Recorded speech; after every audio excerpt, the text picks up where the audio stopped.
For our Juneteenth commemoration, we have a presentation by Michael Hurd, celebrating that Freedom Day, Juneteenth in Texas and beyond. The talk looks at where and how those first celebrations were held and how they evolved through the years and expanded across the nation because of the Great Migration. Michael Hurd is a writer and historian who was born in Texarkana, Texas, and grew up in Houston. He is the director of Prairie View A&M University's Texas Institute for the Preservation of History and Culture, a journalism graduate from the University of Texas at Austin. He is the author of 3 books, including Black College Football, 1892 to 1992, and the award-winning Thursday Night Lights, the story of black high school football in Texas. Thank you, Frank, for that wonderful introduction. The reverberation was immediate following Union General Gordon Granger's announcement in Galveston that Texas slaves were free, as black dock workers were among the first to learn the news of emancipation, and their jubilant displays set the tone for celebrations that would quickly spread around the city and soon the state, and now, 165 years later, around the world. As described by Galveston genealogist Sharon Gillens, quote, "The announcement of freedom brought the eruption of spontaneous celebrations by freedmen and their supporters throughout the city, from the docks to the public square, in churches, on street corners, and in homes.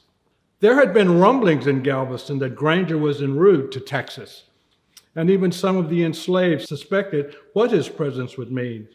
President Lincoln's Emancipation Proclamation had taken effect on January 1st, 1863, and now the word was finally about to reach Texas 2.5 years later. Imagine the anticipation for those in bondage, their prayers about to be answered, their destinies about to forever change.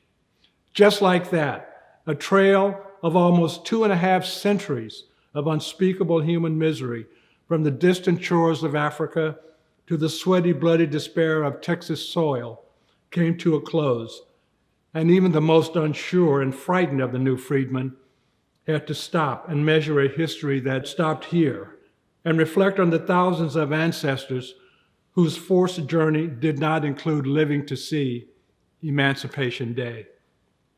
What better cause for unquestioned and widespread jubilation?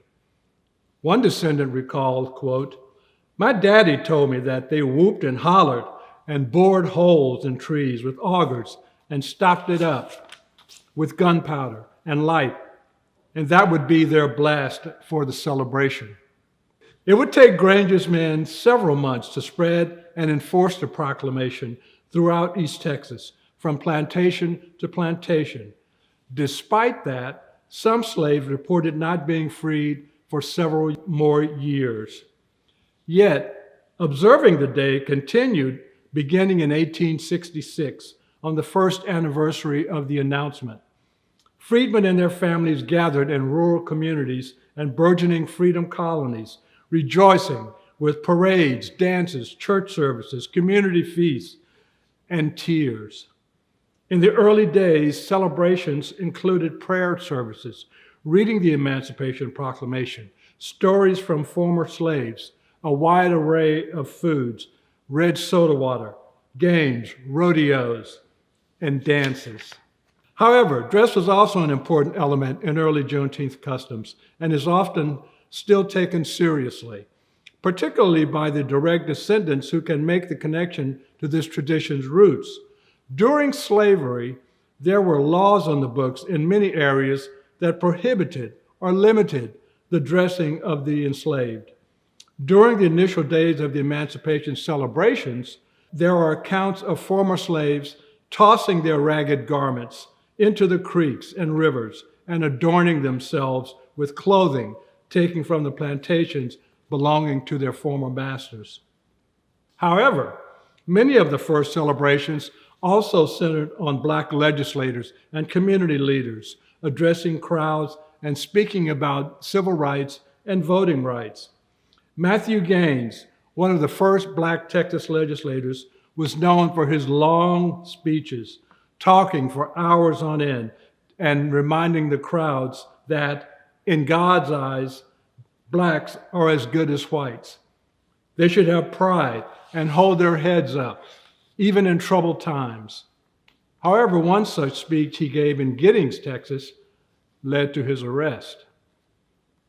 In Austin, the first state capital Juneteenth was celebrated in 1867 under the direction of the Freedmen's Bureau and became part of the calendar of public events by 1872. As Juneteenth celebrations became more popular, it was not unusual for whites in some communities to forbid celebration on public property and for white landowners to deny their employees attendance to the annual events. That pushed celebrations to rural areas, often wide open fields, pastures, groves, and other places. Black churches, however, were always ready to serve the celebrations. Conversely, some whites were benevolent and gave their workers the day off, and some even contributed food and money. However, one example of Juneteenth discord came in Houston in 1919, following the end of World War I, as Juneteenth had become the greatest Black cultural event in the state. But city officials had pushed the annual parade farther and farther away from the city center. As noted by Texas historian Elizabeth Hayes Turner, quote, with increasing resentment that Blacks noted their celebration pushed increasingly to the edges of public space by powerful white forces, an angry C.F. Richardson, publisher of the Houston Informer newspaper, wrote in an editorial, quote, for the first time in the city's history, the colored citizens of this community were refused a permit to route their Juneteenth parade over either Travis or Main Street, but were shunted from Milam to San Jacinto, a route never before employed by any parade. The parade, by all means, could have used Travis Street, where quite a number of race men operate places of business. But we were Black, and that meant shunting us off to a back and out-of-the-way street. We are citizens of Houston, and as such, shall not be discriminated against. Such antics led to several communities purchasing land specifically to hold Juneteenth celebrations. In 1872, Houston's Reverend Jack Yates raised $1,000 for what would become Emancipation Park in 3rd Ward. A similar effort in 1926 by African Americans in Mejia yielded Booker T. Washington Park, which one year saw 30,000 African Americans gathered at the park, known more properly as Comanche Crossing, for their event. Huge celebrations were held in places like Beeville and Brenham, where racially mixed crowds walking through town and commemorating the day with barbecues, picnics, and other festivities. No one actually knows who coined the word combining June and 19th, but the day would also become known as the Black 4th of July, and its celebration, at least in Black communities, as popular and anticipated as the national holiday celebrating United States independence from Britain, that follows less than a month later after Juneteenth.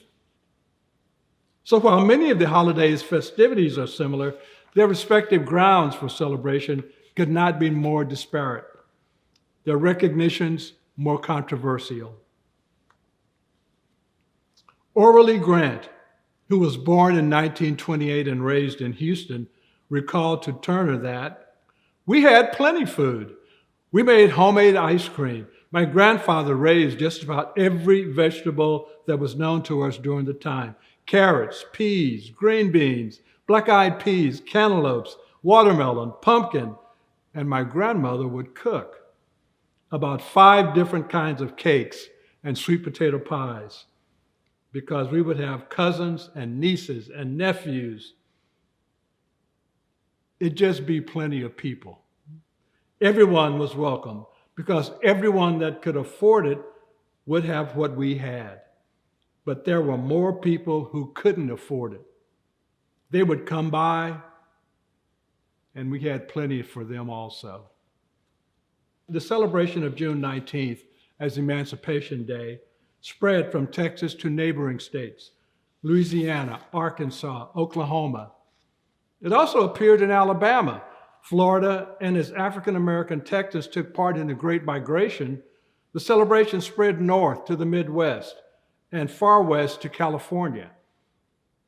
The out-of-state celebrations endure to this day, with Milwaukee boasting of having the largest Juneteenth celebration in the country, hosting as many as 70,000 celebrants who, quote, feel a kinship. In Texas, however, Galveston remains a prime destination for many Afro-Texans who make an annual pilgrimage on June 19th. That evolved through the years and expanded across the nation because of the Great Migration, then to the international festivities we see today, many facilitated by Black servicemen who are stationed abroad. In Japan, Guam, Paris, Jerusalem, England, and many other countries celebrated the day.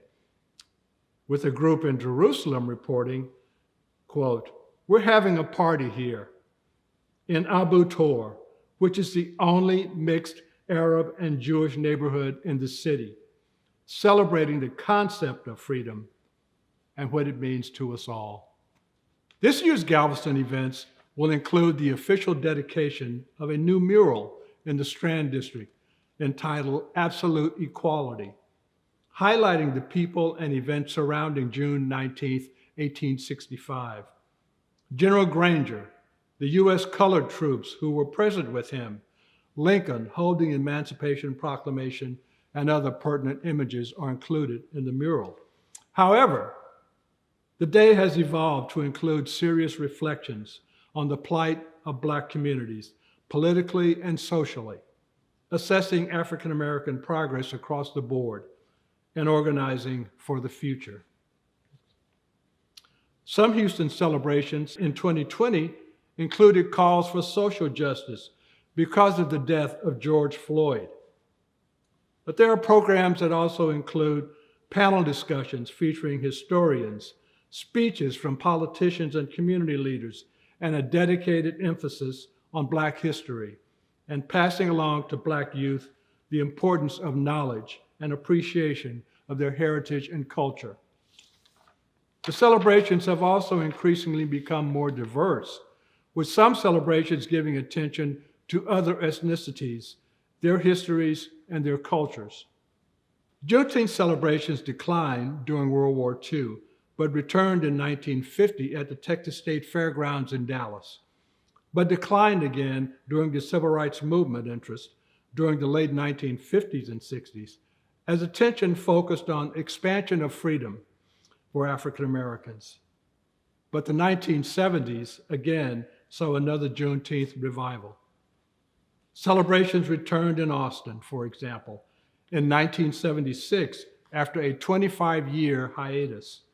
4 years later, Texas House Bill 1016 passed in the 66th legislature, making Texas rightfully the first state officially to recognize an emancipation celebration, declaring June 19th Emancipation Day in Texas, a legal state holiday effective starting in 1980, thanks to Houston state legislator Al Edwards, who sponsored the bill.